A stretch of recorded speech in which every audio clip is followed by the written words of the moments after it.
Greetings, comrades, and welcome to the Rad Gaming Podcast. I'm Pescador. And I'm Jemshi. And in this episode of the podcast, we interview Stallion, a positive-minded streamer who has founded his own community upon sharing support and positivity. He's honestly one of the most hard-working streamers we've ever met, and we're excited to discuss his journey from how he started out on Twitch to where he is now as a full-time streamer on the platform. This episode of the podcast is sponsored by the Rad Community. The Rad Community is an extremely supportive gaming and streaming community that believes in support for support, not follow for follow. So saddle up as we get ready for a wild ride with Stallion. Ladies and gentlemen, welcome to the Rad Gaming Podcast, your great spot for all your streaming needs, gaming, and even esports. Starring your hosts, the one and only Pescador and Jemshi.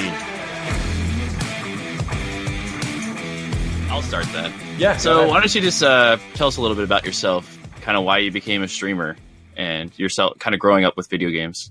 Yeah, so I've been playing games ever since kind of the release of like the PlayStation, and probably since about the age of 3-4 years old. So I think it's been about 24 years now since I've been into games. In regards to streaming, I've been on Twitch for about 7 years or so, mainly when it was Justin.tv, just kind of like watching streamers like Ninja back in the day when he was just kind of getting into his groove on Halo 3 and all that sort of stuff. And then earlier on in 2018, a friend of mine said to me, I find you quite entertaining. Why don't you actually get into streaming? And my PC at the time wasn't great. I had a pretty terrible setup and I couldn't really run games without things crashing. But I thought, you know what, I'll give it a try. Then the usual thing happens where you kind of get hooked on the personal interaction with people coming in, and, you start growing, and then you become an affiliate, and suddenly you start, earning financials from it. And, it becomes a whole different ball game. And I think it just kind of escalated from there, really. I think within probably a month to 2 months, I was hooked. And that's kind of how it all started, really. So, yeah, I never really thought about it before actually getting involved until a friend told me, and yeah, it just started from that and escalated. So it only took you about 2 months until you said you got some growth, kind of people started picking up on your stream? Yeah, it's always been the first couple of months, as it usually is for everybody, is always the hardest part, because you've got to establish yourself, you've got to start from scratch. You got to start with nothing, and I came into the streaming industry knowing no one or anything about streaming. It was very fresh. I had a couple of friends that I used to play offline games with, but apart from that, I was very much winging it, trying to learn the basics of streaming and what to do and how to upgrade my system and stuff like that. So I pretty much am your classical story of I came in with nothing and knew no one and kind of forged everything out of hard work and effort and putting heart and soul into it. So yeah, it's been quite almost a year now. It's almost my year anniversary. So nice. Time flies when you have fun. Yeah, absolutely. Yeah, so go ahead, Pescador. No, I was just basically saying that you had a nice advantage of being able to watch streamers before you started streaming yourself. So did you take any of those techniques that you saw from other streamers and incorporate it into yours off the bat? Yeah, kind of. It's a whole different story when you're doing it, though, especially when you realize that they have all the production value and they have all the gear for it. So, it all kind of just happens for them. And you don't realize how hard it actually is to get to that kind of level until you do it yourself. I took a couple of tips from that, but I think generally I've always been fairly confident. I like talking to people and I love playing games. So for me, this kind of career path, I felt like was always going to happen in one way or another. I've always wanted to get into the gaming industry. My only regret is not starting streaming earlier, to be honest. So what is your favorite game, though, man? So you love games. So what right now, ever? No, just favorite of all time. Yeah. Okay. Right now, I took a break from it, but I'm back on Fortnite right now for season 7, and I really, really, really enjoy it. Although I've recently bought a Nintendo Switch, and I love like Mario Kart and Smash Bros and stuff like that. So that's cool. Right. Oh man, I love Smash Bros. I used to play it in the N64, man. And I would spend so much time playing that with me and my friends. What is your favorite character on Super Smash Brothers? I haven't unlocked many yet. I've maybe been playing Mario Kart, but I like Kirby. I think Kirby's a lot of fun. That's my favorite too. So yeah, we're all right on the same page, my man. But in terms of all-time favorite, it's going to have to be Halo 3. For me, that game had everything. Like, I love the Halo franchise. I mean, that's why I actually bought an Xbox. My friend and I would constantly play that. I'd go over his house, and I loved the campaign. That was my favorite part. We beat it on Legendary, and then it'd be like 3 in the morning. Yeah, no, we go through and get the skulls and everything like that. But we would beat it on Legendary, and we're like, all right, it's 3 in the morning. Let's do it again. And we would play like the whole entire next day until like 3 in the morning again, and finally beat it. But love that franchise. So, what have you done to really put your stream over the top in the very beginning? I mean, when you start off, it's very much trial and error. Working out what works for you, what games you want to go down. Because I've always been a variety streamer. I can't just stick with kind of like one game unless it's something like Halo 3, something where I can really, dig my teeth into. So I like to have at least a couple of games that I'm playing. So variety streaming, just testing different games and keeping up to date with everything that's going on. In terms of getting my stream out there, I think I latched onto networking quite early. I joined a couple of communities and I was given some good tips. And I think the reason that people invest time and effort into me is because I don't keep any of that information to myself. I try to teach everybody if I can. Like, there are a lot of people that come into streaming fresh, and I don't want them to make the same mistakes that I did when I started, in terms of going for this whole, the whole follow for follow and doing things and trying to that is a big mistake right there, follow for follow. Yeah. So I try to make sure that people learn that organic is the way forward, no matter how long it takes, because, you want that community behind you. Just the reoccurring numbers. I mean, follow for follow just means you get that person to follow you, but does not mean that they're going to stop into your stream.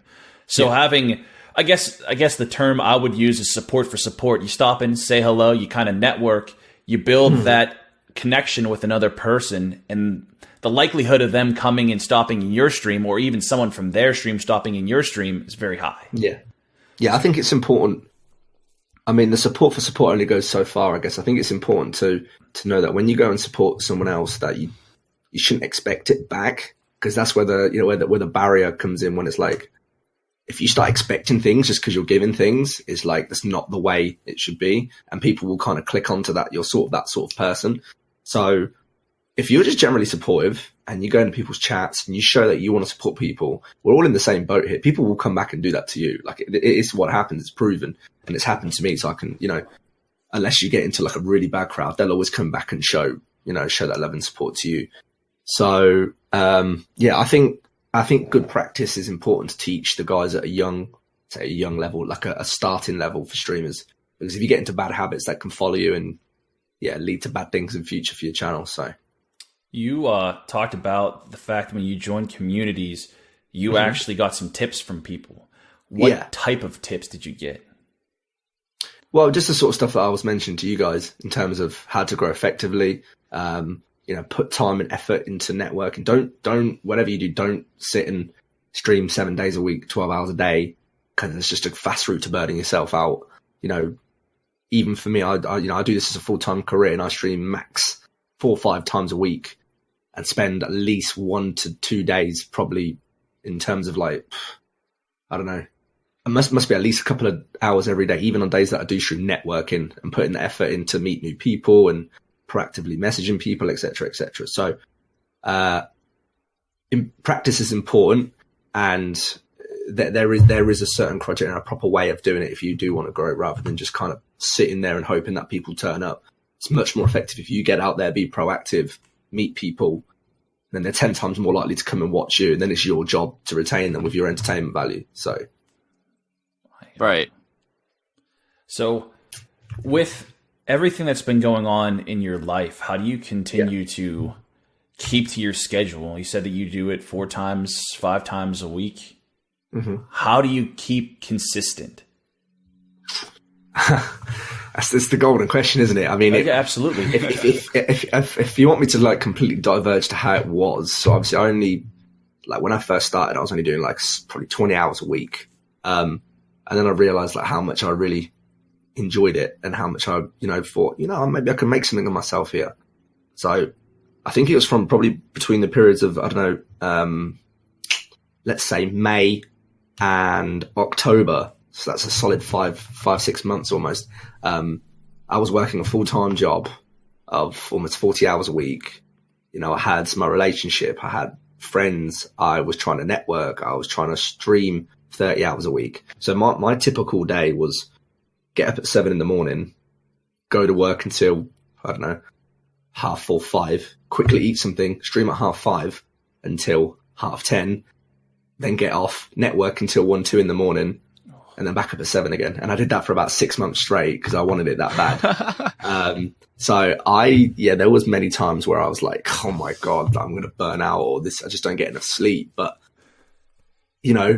midway through October, I'll be open and honest with you guys. I was earning more money from streaming than I was in a full-time job of 40 hours a week that I was able to leave.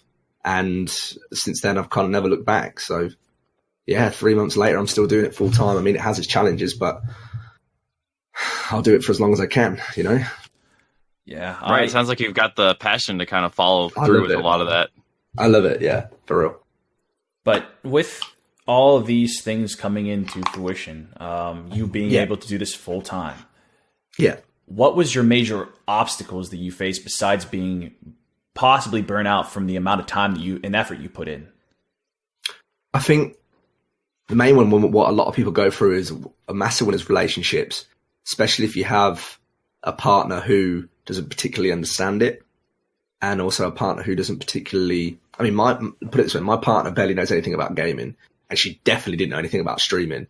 So it was very much an eye opener for her to see. She was like, how do you make money through this? Like, how does it work? Like, why do you do it? Why do you find it fun? And then she came to, she would come and watch me sometimes, and she'd be like, you know what, this is actually pretty cool. Didn't know this was a thing. Now she's like a 6-month subscriber to my channel and VIP on my channel. Yeah, I love the ask if she subbed. But I'll be honest with you guys. When I first started, it was rocky, like really rocky. It almost broke us up so many times. Trying to make it in this and trying to sustain that, and then also explaining it to family as well. Like, trying to convince your family that what you're doing is actually a career, and people being like, "That's not a job." And then you show them the financials, and they just like look at you like, "What?" Do you show them the actual financials, or do you show them that you're still making it by? I showed my mum all my statistics. I showed her all the financials. She just kind of looked at me and went, "You know what? Fair play. Where's the argument now?" kind of thing. So, I'm quite lucky. I have no kids. Me and my girlfriend are looking to move out this year. So she's currently sorting her career out. So she's still at home. I'm still at home. I have barely any overheads. I'm comfortable at home. It's just me and mum here. No mortgage, anything like that. So everything that I'm, doing from now, I can save and I can put towards potential future. And it gives me time to grow and not have too much pressure on me. But then obviously you've got people who are, in families, they've got mortgages and they have to do a full-time job to feed kids and stuff. And that's where I feel like I'm lucky enough to have started it now and have the opportunity. Is that kind of also why you wanted to start sooner? Because you would have I feel like if I started when it was just in TV, who knows? If I managed to get this far in 11 months, imagine how far I could have gone in 6 years. So right, could have been right there with Ninja. Yeah, let's not talk about it because I'll get upset. But it is what it is. No regrets. Life is what it is. I'm a big believer in fate, and I was supposed to start last year, and that's how it is. So right. You don't want to kind of fake that motivation that you had, that drive. Because, if you started back 6 years ago, you might not have had that drive to keep up with it, Exactly. 5 months in a row with little sleep, just trying to grind your way. Oh, it was crazy, dude. Like, I look back at it now, and I don't know how I did it. But I just wanted it so bad. I could just see, I could see the growth just constantly like this, week on week on week on week on week. And I was just like, I don't want this to stop. I just kept putting more and more effort into it to the point of where it just became sustainable. And then I thought, a lot of people ask me in terms of how did I make the jump to full time? Like there's this like grey area that nobody knows about. How do you actually go from part time to full time? And how do you know when it's That's another Yeah. question. When the Also, right how do you time know when is? to? Yeah, when's the right time? Well, like I said, the average viewers and the financials kind of gave me a dictation that things were going very well. And I just thought, well, okay, if I'm doing this from part-time, imagine if I do a full-time schedule and put more effort into networking. So what I did is I took 2 weeks off work for holiday and practiced a full-time schedule for 2 weeks and practiced networking for 2 weeks. And I saw my growth, go from like this to just like that. It started increasing faster, and Yeah, like a lot faster. And I looked at kind of like the financials and the stats from 2 weeks ago to now, and I thought, wow, this is just, there's no comparison. So I thought I'm gonna take the risk, because it is a risk. The entertainment industry, no matter how you go down, it is a risk. If you do dancing, music, if it's your passion, it's a risk. But I thought I'm going to try it, especially that I don't have too many overheads and kids and all that sort of stuff right now. This is the perfect time to give it a go. And if a year down the line it doesn't work out, I can just do it part-time. So you said that by you networking, it really put you over the top. You really saw your growth over time. I know that you said you joined a few communities. What did you do with social media? How did you use social media to your advantage to get you, over the hump, I guess? Because a lot of people hit that plateau, and that kind of deters people from going, full-time half the time. So what did you do? I mean, you're always going to hit plateaus. Again, it's that industry. Entertainment is one of them ones where you kind of constantly hit a wall and wonder how to get over it.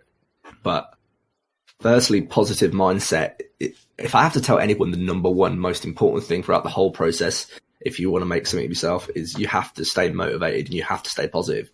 Because if you haven't got it up here, or if you doubt yourself, that's the first part of the decline. So I think it was just it was staying positive, staying motivated, and to get over the humps. I think Twitter has probably accounted for about 60-70% of my channel growth. Like that platform is crazy. If you do it right, you network effectively. What did you do right though? Like, what did you do on Twitter to really help you grow? Well, just wanted to showcase my personality more than anything, and showcase my branding. And I think it's important that when people look at my Twitter, they see me from it, and they see my branding and stuff. I'm just trying to get my my impressions for the last 30 days on Twitter is 1.2 million. That's insane. That kind of tells you. That kind of tells you if you network effectively, and if you put clean tweets out, effective tweets, not just posts that you go live every day, put your personality out there, put interesting content out there, people will react to it, and people do see that, and that's where you kind of build around your brand. It's just like, oh, I know Stallion for these reasons, and that's why I want people to know me for. And I don't know if you guys seen it, but I think it was yesterday or 2 days ago. I think it was yesterday. We hit 10,000 followers on Twitter. Well, congratulations, man. That's a big accomplishment.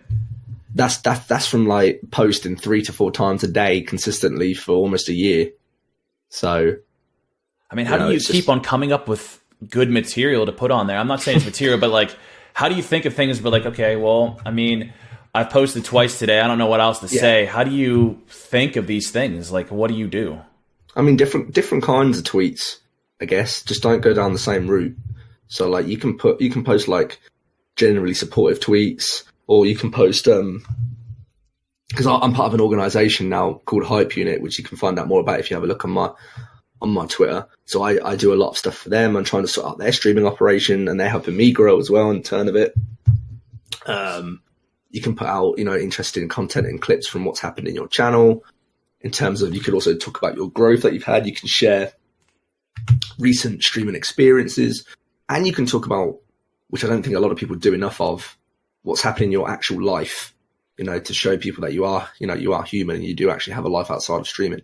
So something to differentiate yourself. Yeah, because, there's hundreds of thousands of people streaming every day. And the number one thing, because I do mentoring as well, which we can talk about a little bit later. We'd love to do the number one thing I say to all the guys that I mentor, why am I going to watch you over somebody else in the same category as you? And you'll be surprised how many people can't answer that question. So honestly, if you ask me that question right now, I couldn't answer that. I mean, I don't know what I could bring to the table that someone else isn't bringing. Yeah. So maybe brush up on that. Tell us what you or how you mentor people and what advice you give them? Yeah, so I'm actually doing that today. That's what I do on Wednesdays. And I have like a different package tier that I offer to people. So I also make a bit of revenue off this. It helps me do this full time. And it helps me, rather than just throwing out general support to the community, I review people's channels on a case-by-case basis. So I look at a previous VOD. I do like constructive criticism on it, the things I liked from it, what I thought could change. I look at their socials and say what I think about their branding, what I think about their tweets. Could they be more consistent? What's their pin tweet like? Do they put enough information in their bio? And then look at their Twitch channel and think, okay, what's their panels like? Are their sub badges clean? Are their emotes clean? Is it effective? Could it be better? I ask people how they network. What do you do to get people in your channel? And, once I put all that information out and I send it out to people, they're like, you know what, it's actually, this is actually really, really useful stuff that I didn't really think about. I mean, even as simple as, you go to a category in Twitch and you click on a game and you scroll down. In that category, only the first 30 letters of each stream title will be shown. So if you put all your main information at the back end of your stream title, people aren't going to see that scrolling down. So if you don't put that at the start, you're losing marketing potential to anyone who's might scroll past your channel. So there's so many things that people don't even look at and consider when it comes to it. So I try to make sure we cover all bases to give people the best chance to. Right. And Twitch, when you have your overlay and everything, that's like a screenshot that Twitch will grab and put in as your kind of thumbnail when people are searching through your streams. So you kind of have to make sure your overlay and everything looks good, because first glance, first impression is everything. Oh, perfect. I couldn't say it better. I mean, you get somebody new coming in your channel, you've got a window of about 30 seconds for them to make a judgment on you. If you mess up in that first 30 seconds and you don't give them a reason to remember you, they might never come back. So I have a personal technique that I use for when anybody comes into my chat that usually makes them feel like, wow, this guy's really supportive. He's really nice. Kind of gives them an idea of what I'm like. And I'd say it has a pretty good retainment value. So it's about finding your own unique aspects and making it work for you. Right, and you can't just copy someone else's. Yeah. Like, if someone were just to copy you, they're just like, oh, it's another Stallion, right? Yeah. That's the thing, though. You have to take lessons from somebody or learn something over time. So you can take from people, but you have to incorporate yourself into that as well. I think that's very important to distinguish the two, though, because you can take stuff from, say, Tim the Tatman, Ninja, however they interact with their chat, but make it your own. Make it personal. Because then they get to know you on a personal basis. And also it kind of gives them, the feeling, oh, this guy is different and I do like his style. So yeah, with you getting all of, the revenue and everyone actually saying, oh, wow, you're actually growing. Did that change people's perspectives of you, your friends, your family? Well, my real life friends are, I mean, I've got my best friend supports me. He's one of the moderators on my channel. He actually runs my YouTube channel with me. In terms of other friends, they know that I do this and they sometimes come into my channel, but it's nothing like official or anything like that. They know what I do and how I do it. In terms of family, that's family and girlfriend was the toughest barrier, 100% to break down, because, you've got generally, either the older generation or you've got people on the other side of gaming that either don't game or have never watched a stream before, because, it's not one of them things that's out there and everywhere, let's say. I mean, Twitch is always growing and streaming is becoming a massive thing now. Like, there's more and more people doing it every day, but there is still a market of people that just don't even know what it is or why people would watch it.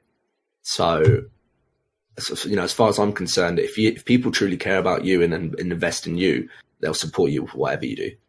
So, yeah. When you started out, you said that you had a really low-end computer. As time went on, I'm sure you invested a pretty good chunk of your revenue into your stream again. What kind of gear did you get? What did you add to your stream? I mean, I could turn my camera around and give you a little tour if you want, if that. By all means. I mean, yeah, why not? Yeah. So obviously the chair is a big one first. I used to get a lot of back pains from my old. I just had like a basic chair. This one's got support. She knows the pains of that right now. Every time you move, he hears this giant squeaky noise. It's it really, really hurts. Like, after a while, you gotta you've got to be careful, especially if you sit there for long amounts of hours. Like, it's going to get you eventually, like it did to me. And then since I got this chair, I've been perfect. I have this board you can't behind stream me. if you're not, feeling good. Exactly. Yeah. I have this board behind me. This isn't something I invested a lot of money into, but it has a lot of sentimental value. Yeah, can you run us through it? Because I remember I hopped into your stream the one day, and someone gave you so many gifted subs, and they broke your channel record, if I remember correctly. So what are all the things that are written down? Like what you don't have to run through every single one, but like what's the significance of the board? Let me grab my camera real quick so you guys get a sort of a better look at it. So you have like different colored love hearts there, which represent. So this pretty much used to be a board where I used to write all my subscribers' names down. I then got too many subscribers to fit on there. So that's a good thing, I guess. It's a good problem to have, yeah. Which we then changed it to just subscribers' initials, which again, we then got too many of them. So this is just now every single person who's ever gifted a sub to my channel and their initials. So if you see like the different colored love hearts, they're like different tiers. So like if anybody's gifted between 1 and 4 subs, they have like a red love heart and a number next to their name. And then green is before 5 to 14.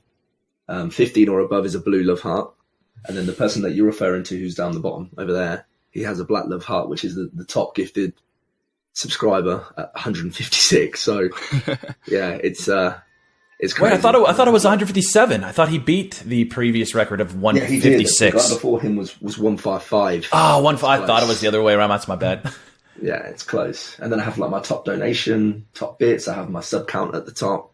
And I think the biggest thing that I love about this board is like when I feel like things are going really bad or I'm not seeing the growth that I like or that I want, the board kind of just puts me back into perspective that, I've come a long way. And a lot of people have invested a lot of time and money into me. It just makes me feel really grateful. There's been so many times, especially when I started, that I wanted to quit. And I constantly just look at that board and just makes me think, you know what? Nah, I'm doing a lot better than I think I am. Right, So you it don't has a want lot to of let everyone sentimental down. value. Yeah, they've all been with you for that long. It's been one hell of a year, seriously. Yeah. So, what kind of gear did you get as you were kind of? So, I can show you a little bit of what I'm currently running right now. Yeah. I don't know how well you can see this. I've got 2 monitors set up. I've got an Asus Strix keyboard, which lights up and it has volume control at the top, which is important for me because I play a lot of music on stream. A Logitech G502 mouse, which is weighted. The GTX Omega chair. And then obviously the Blue Yeti microphone with the sound popper. You can see just there. That's a good choice. This is the most underrated piece of streaming gear, honestly. The streaming deck from yeah. Elgato. Dude, I love that thing. So you can have I have all my different channels here, and then I have all my sounds and stuff that I can play. So production value is really good. And then apart from that, I've got my headset, which is an Astro A50, as you can see the one that I'm wearing right now. It's an A50 wireless one, which is really nice. Just wirelessly charges. And then in terms of internal PC specs, I invested a hell of a lot of money into an i7 processor, 16 gig of RAM, 1070 Ti. Kind of all the stuff you'd expect to see in a streaming setup. Right. It was a lot of money, but it's I bought it piece by piece when I was doing a full-time job and streaming, and I was earning quite a bit. So, I've got my full setup now, so I'm really happy. Now it's just improving pieces as and when I need to, more than anything else. What kind of things are you looking for next? Looking to improve on? If I'm going to upgrade anything, it's going to be the graphics card again. I've recently changed from a 970 to a 1070 Ti, but one day I'd like to have a 1080 Ti or a 20 series. Trying to think if there'd be anything else, to be honest. I'm pretty happy with most things. The Blue Yeti microphone's good. I love the Stream Deck. I like my headset. Probably another monitor, to be honest. Although I don't know about managing with 3 because I find 2 quite useful. But imagine having another one. It would help. So yeah, I think I'm pretty much there in terms of setup. There's a few other little bits and pieces that I'd like to upgrade, but it kind of comes more when I need it rather than having to do it. So I would assume that you are really up to date with everything that's going on in the gaming industry. Is there anything that has your attention right now? Games, gear? I want to play the new Halo, but it's a long time till they're going to release that. So if there's ever a game that I would change from a variety streamer, is Halo. If they bring it back to what Halo 3 was, and they have that same kind of feeling to the game, there is a good chance I could become very time invested in that. Anthem, which comes out next month, looks good. From You gonna get the demo? You gonna play the demo? I don't know.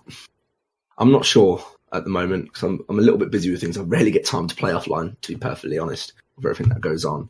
Do you know when it's being released? Is there any information on that? Because I haven't actually looked into that yet. I know the demo comes out the 25th of this month for VIP members, but I can't remember when the actual game's going to be released. I mean, I don't usually pre-order games anymore unless it's something I'm really, really looking forward to. So I think I'll wait till it comes out, watch it for a little bit, and then maybe make a judgment after like a week or so. Right, because it's something that you want to play on stream too. Exactly. So. Yeah. I would like to add another game to my arsenal.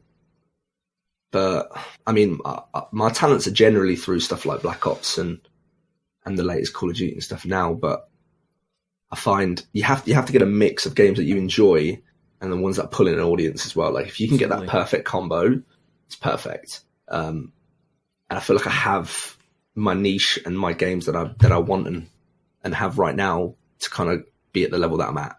So you kind of answered the question right off the bat. You say that you want to try to find one that is fun to play for you, but also pulls in, a group of viewers. Yeah. What games do you personally enjoy that you can't stream because it doesn't pull in the viewers that you would like?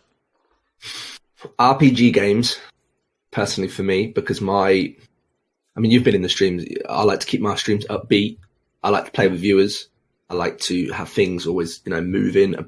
I've kind of got this reputation now that when people come into my stream, they can play with me, or there's some form of queue or system where I can get them in.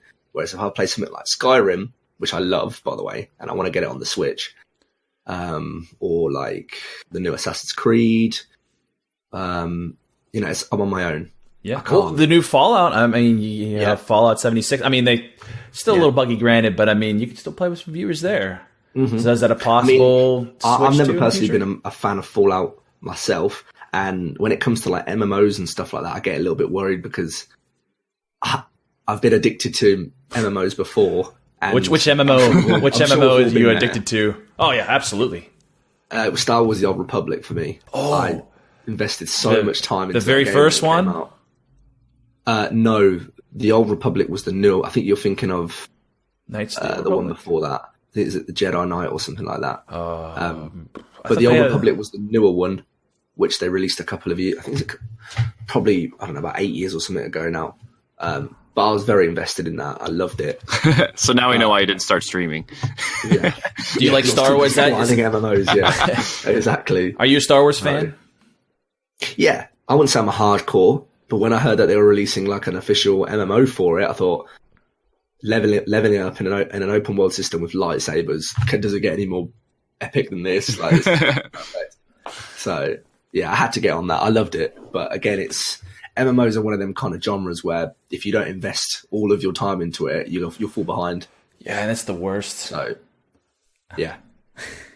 Yeah, easily. With you streaming for 7 years, there had to be some embarrassing moments that you've encountered over your streams. Is anything you could share with us? Any embarrassing moments that you like to talk about? Well, I've been watching streams for 7 years. I've been on Twitch for 7 years, but I've only actually been streaming 11 months myself. But yeah, whoa. There's loads. I mean, I have so many clips of me screaming at horror games. Failing on like shooting games, and like I don't know if you've seen it, Pescador, but I have like a collection of I used to have a Boris Johnson one as well. I have like a collection of masks that I like to use on the stream. What do you? I have not seen them yet on stream. What do you use them for? Like, this is my community logo. This is the Stallion streaming community. Right. My best friend got me in a face mask, so I put on like really upbeat drum and bass and put this on. and then do crazy Just stuff. some crazy rave stuff. I'm gonna have like a proper horse mask as well. Which Classic. So where did you get the name Stallion from anyway? Like what made you choose that name? I mean, I've always been Stallion. I mean, all my family are Italian. I was born in the UK, but all my family and all my heritage is all Italian based. So it's just a nickname that I had since I was young. The Italian Stallion? Exactly. It's a name that I've always used in games and stuff like that. So it's just kind of stuck with me, really. So yeah, that's the reason behind the name. So, is there any equipment that you would recommend new streamers getting or investing in early? I know that you said that you had, low quality computer. I don't know if that's something that you would recommend people or focusing on. I've heard audio before, things like that. But anything you would recommend new streamers getting right off the bat? I mean, it's always good to have a high end PC because that way, if new games get released, you're ready for them. You don't have to worry about your PC crashing, because if you stream along with playing a game, that's a lot of pressure on your computer. So you have to account not only for the game, but you're going to be streaming alongside that. So that's extra pressure. So a high-end computer, obviously, for obvious reasons. But like I said to you, the most underrated thing that I've found is the Stream Deck. Like, you can really bring your personality out with that thing and just do crazy things with scenes, and you're in game and you don't have to alt tab to change a scene. You can just press a button and it goes between screens, and it's like you can play crazy sounds. Like I have a little soundboard set up. I have like quotes from like Anchorman and stuff, and I hit them. I mean, I haven't streamed in a while, but I mean, it's so much fun to kind of incorporate your little personality into it. It's pretty good. Yeah, I mean, I'm a big fan of In-Betweeners. I don't know if you guys have seen it over there, the In-Betweeners. It's a comedy series in the UK that got really big. And I used them from all my sound alerts and like funny noises that when crazy things happen in chat. So, no, I haven't even heard of it. Can you explain what it is? It's just like, imagine like four teenage boys that are at that typical age. Oh, I have heard of this show. I've seen clips of it. Where they do stupid stuff like underage drinking and try to pull girls and stuff. And right. It's like four classic 16, 17-year-old guys. I don't really need to explain, but I'm sure you guys can imagine where it goes from there. So, and don't they have like that teacher, their principal? Yeah, Mr. Gilbert. Yeah, it's really funny. Right. It's really, really funny. So that's a lot of my inspiration behind the noises in my channel. And Shrek. I love Shrek. Donkey's voice kills me. Eddie Murphy? Yeah. He's brilliant. My Stallion subscriber alert. Oh yeah, I'm a Stallion, baby. That's what it was, right? It's always been that, and I'll never change it, ever. So, yeah, it's perfect. I saw on your Twitter that you're the founder of Leukemia Care UK. Can you explain that? So, I'm not the founder of it. The only thing that I have founded is my streaming community, which is a Stallion streaming community. Leukemia Care UK is a blood cancer charity in the UK that helps support patients and families that go through people that have suffered with blood cancer. We did the Stallion streaming community, and I don't know, probably about 10 to 15 streamers did a charity weekend last year for them, and we raised about £500 for them to help with their services. That's awesome. After that experience, I had a really good relationship with them, and they approached me asking if I wanted to run a Twitch channel for them because they wanted to use streaming to help what they do and, open up to a new market, because people that are on Twitch are very generous. They like to help people that need the support and stuff. And I offered to say to them, rather than making your own channel, why don't we go into partnership? I can stream and, do like charity events and weekends for you. And they're offering me things like press releases and exposure and free graphics and stuff. So we can help each other out. And I can use my channel for a really, really good purpose to even save lives. Like, if, we raise enough money, we could save lives. That's what it comes down to. So my partnership officially starts with them this year. It's something that we've been discussing. In a couple of months, hopefully we should get our first charity weekend going. And eventually, hopefully, we can get like a little stream team together of about 5 people and run charity weekends and raise them a ton of money and, hopefully make a big impact, because I feel like the Twitch market is so vast that we could really make a positive impact on people who need it. So there's a lot of communities that do charity streams. I mean, that's such a huge part of Twitch as well. I mean, charity streams is how you network too. How did you even come in contact with them, if you don't mind me asking? Yeah, they actually contacted a friend of mine through Twitter. And I seen the conversation and stuff, and I saw that they were looking for streamers and communities to run like charity weekends and stuff. So, my community took a big liking into it. We wanted to get involved and help to make a difference, so we established that relationship with them. And yeah, we set up a weekend, which went great. And then it kind of just all escalated from there. And that's where the relationship was. And then from that point, we decided to go into some form of partnership, and looking forward for that starting this year. So, yeah. Nice. Have you ever considered doing like IRL streams, or kind of dabbled in that area of Twitch? Yeah, so I don't just play games. On Monday nights, I do community stream. So it's like a community night where the focus is around the people in the chat more than what's going on in game. So what that means is I have like a screen where it's like me in the top corner, the Twitch chat underneath it, and then there's like a large box where I show them what's going on my screen. And we do stuff like Twitch shout-outs. We help people network together, ask people to follow each other and support each other. I overlook people's Twitter pages and say what I think about it, and people give me their honest opinions on stuff. I do like advice Q&A where I'll sit there for an hour and people just throw questions at me regarding streaming. And they'll say, Stallion, how did you do this? I'm having trouble with this. How did you set this up? What's your opinions on this? I want to start doing this in streaming. Or, I'm having this personal life problem that's affecting my streaming. How did you get over it? And the amount of questions we get is incredible. I get so many DMs from people saying, asking me all these questions that... What's the most common question you get? It's a very vague one, and it's, how do you make it in streaming? It's a very, very vague question, which has many, many sub-routes. And I say, look, you've got to be more specific than that. You've got to tell me what you mean by making it, because making it is different for different people. Do you want to become a full-time streamer? Do you want to financially live off it? Do you want to make it into a big community? It depends on what you want. Right. Set your goals for what you want from streaming. Yeah. I mean, for me, I never really had an end goal. I never really knew it was going to get to this until we got like half a year through it. I didn't even think that this was possible. And then it all just kind of became realistic and thought, you know what? I want to do this full time. I want to do this for a career. And I've never looked back since. So. Nice. Well, what do you wish you would have known starting out streaming? Absolutely everything, honestly. Like, enjoy the journey, respect the journey, understand that it is a journey and not a rush. Don't put all your eggs in one basket, and don't forget real life, because it will come back to haunt you like it had to me several times. Don't try and be everywhere and do everything because you're only one person. You can't support everyone all the time because it's going to burn you out. And in November of last year, I experienced my first proper burnout.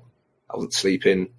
I wasn't talkative on stream. I had a real tough time bouncing back, and I just kind of sat there and thought, right, that's it. I flipped the switch and went, I'm going to make changes here. I got my relationship back on track.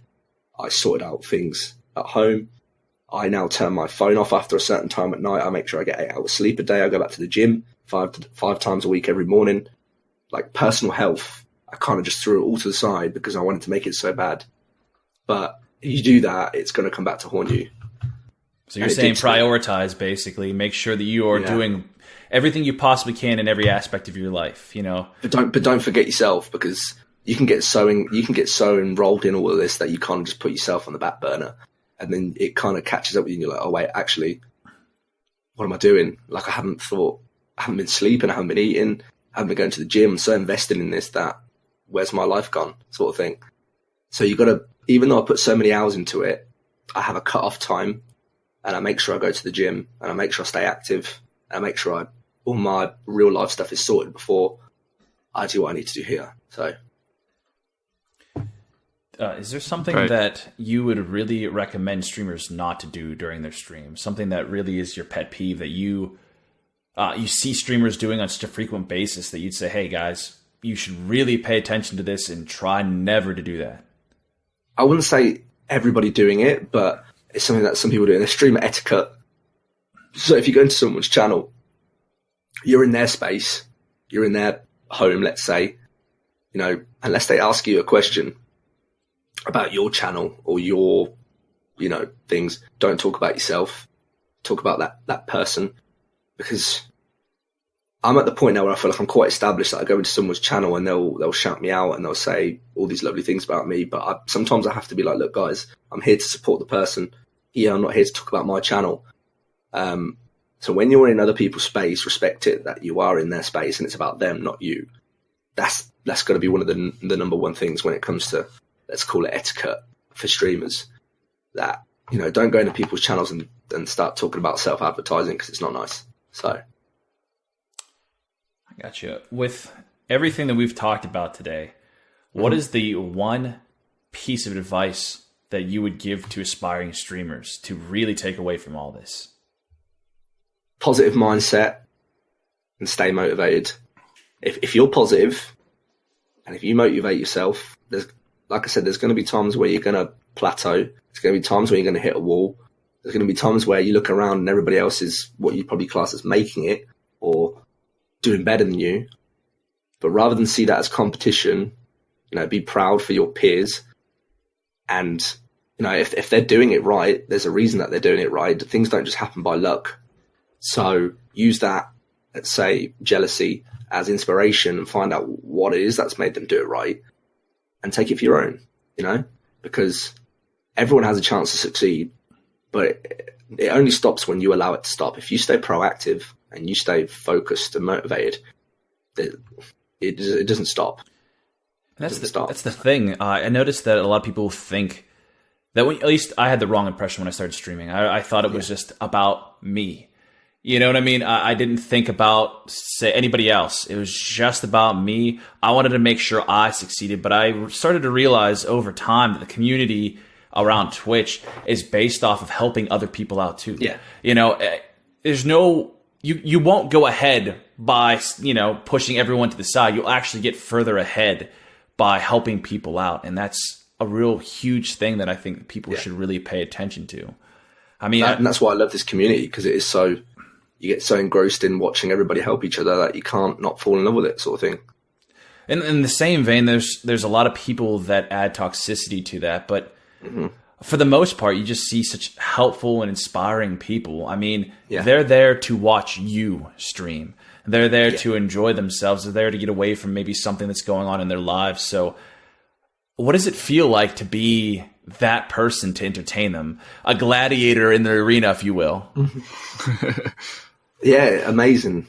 You know, you get so many personal messages saying things like, oh, I've been going through a really hard time. You know, even just someone to say, your stream has been making my day, or, I'll come in and watch you to get away from all of this. It kind of makes you feel like, you know, that you're making more of an impact than what you think you're making. So to be like the hub, let's say, of entertainment for however many people you've got watching you is a great feeling to know that people can confide in you.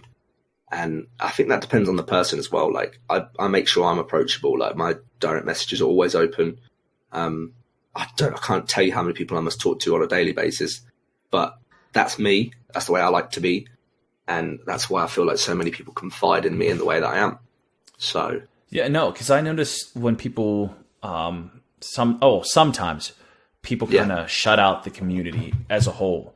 I mean, I've noticed bigger streamers, they don't have the capabilities to have people reach out to them on social media. Like their messages are, blocked unless they can message you. And in that sense, I feel that I can understand why they do it, but I feel like they're kind of going away from the grain. And the whole point of a gaming, in my opinion, the whole point of a gaming community is for you to come together as one and really be there for everybody. But I've noticed that when I hop into your stream, you incorporate that into your stream. You're constantly shouting people out. You're constantly inspiring people by giving them, very uplifting speeches, words. And I noticed that you're really, really genuinely excited. And I think that really translates really well in your stream. Yeah. Is there some kind of inspiration that you get from somewhere? Like, I know that there's times that you have to be sitting there and be like, dude, I don't want to stream right now. Like I've had a really rough day, but I'm sure you put that aside. What keeps you going? What keeps you motivated? What keeps you keeps that drive alive when you give a stream? Because they get out what you put in. If you're like a zombie, if you're sad, you're tired, they see that, they notice that, and they don't have a good time. So how do you keep yourself so exciting? I think I don't know. It's going to sound weird, but I generally have this weird gift of having like the energy of a 5-year-old. Like I'm always so like when I'm playing games, I'm always moving. I'm always upbeat. My girlfriend always tells me, why do you always twitch? Why are you always moving around? I don't know. I can't sit still. So I don't think I've ever sat there and thought I don't want to stream today, which makes me realize how much I love it. I always get so excited to hit that going live button. In terms of motivation, it's one of them things. If you don't enjoy it, don't do it. Like it doesn't matter how much you want to make it into a career or whatever. If you want to see it as an easy way out, let's say, if you don't enjoy it, it's not going to work for you because, to make it, you've got to pretty much work around the clock. It's the same in any other entertainment industry where there's thousands of other people trying to make it. Let's say make it, go to full time, for example, as a standard. But to get to that and to maintain that,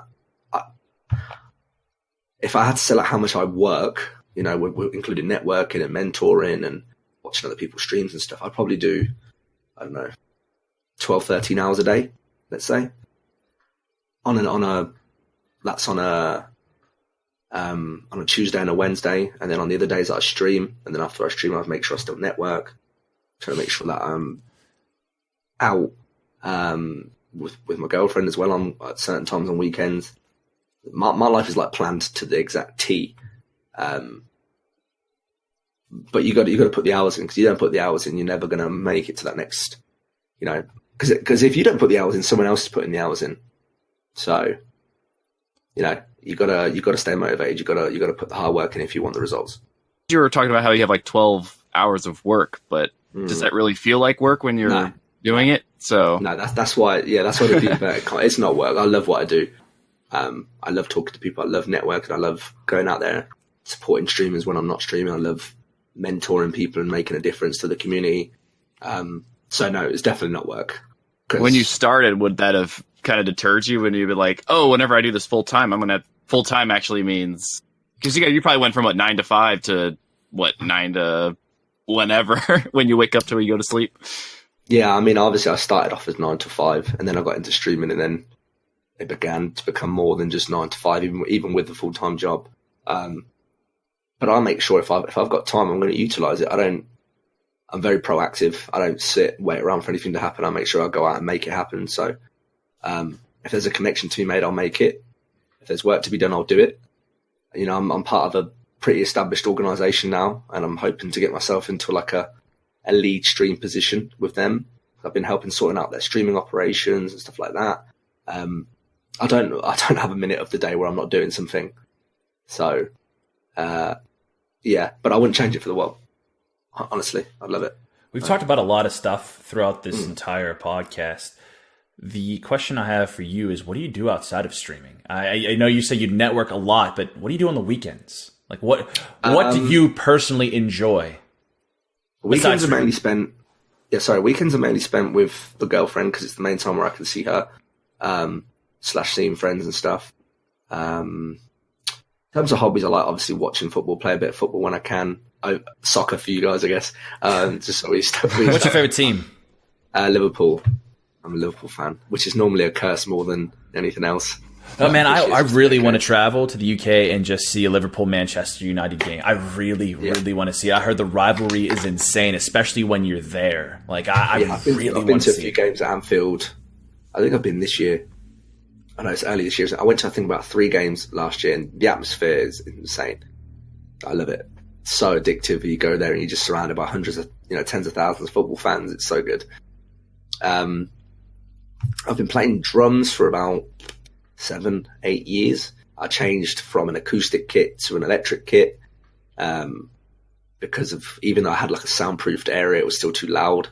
And I wasn't. This is nothing you can do about drums. No. I had soundproof shed, I had soundproof pads, didn't matter. I used to have, I don't know how much you guys know about instruments. I mean, Jemshi knows quite a bit. Maybe. I don't know. I play guitar, but it was only to pick up the women. It wasn't, serious for me. So I used to have a Pearl Export kit with like tons of, okay. It had like an extra tom, and like, I had like, what's the brand? Is it Sabian? I think like 12, 13 cymbals, like splashes and crashes and all sorts of stuff. I used to play in a heavy metal group. Metal group? Yeah. Oh man, what was the name of the band? The Wild Stallions? No, Torn Between. It was a long time ago, dude. I'm sorry, what was that? Torn Between. Probably like 10, 11 years now. Like, so did you have like a big emo phase, or?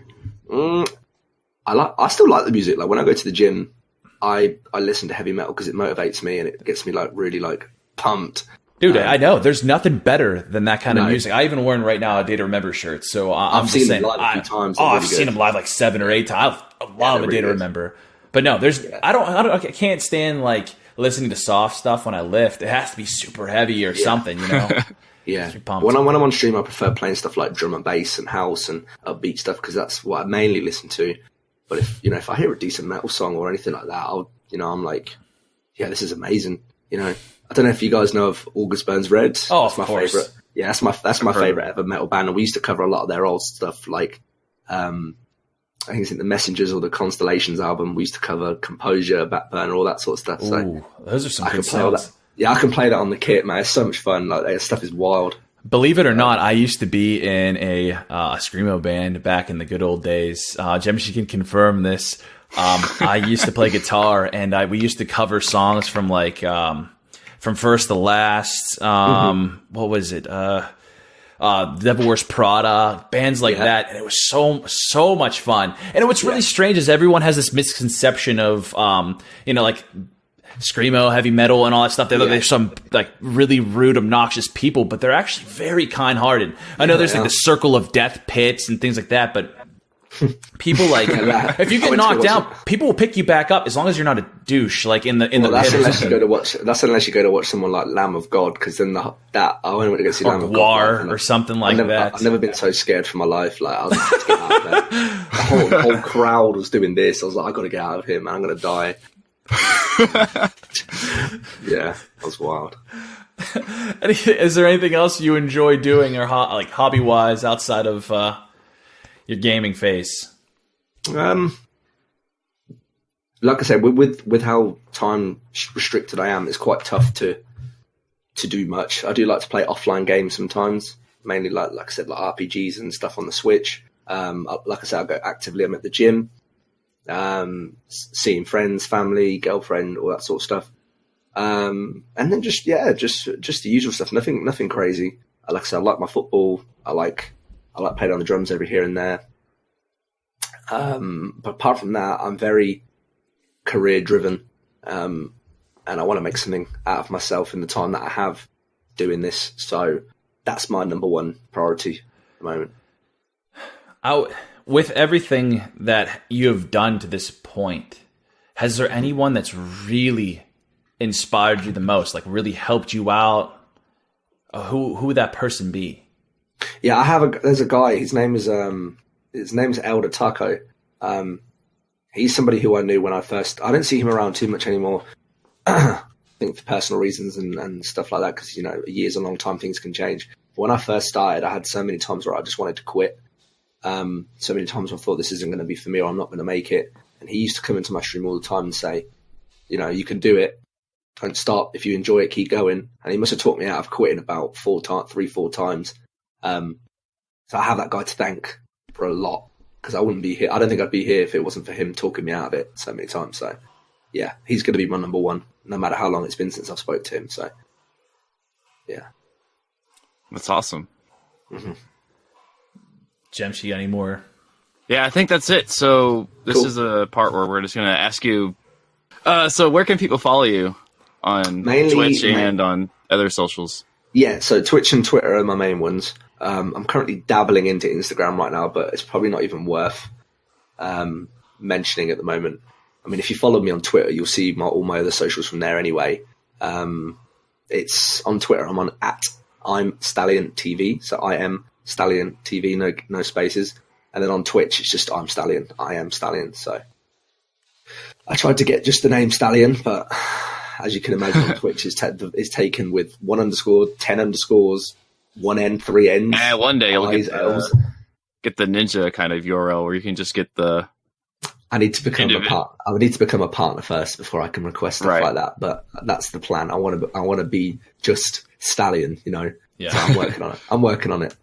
Yeah, well, all right. Thank you for joining the podcast. No, man. We really appreciate it. Appreciate it. Have a good day, my man. And thanks again to Stallion for joining us on the podcast. You can find him on Twitch at twitch.tv/I'mStallion. And make sure you stay tuned for our next episode of the podcast. We release a new podcast every Wednesday and Friday. And as always, stay rad, comrades.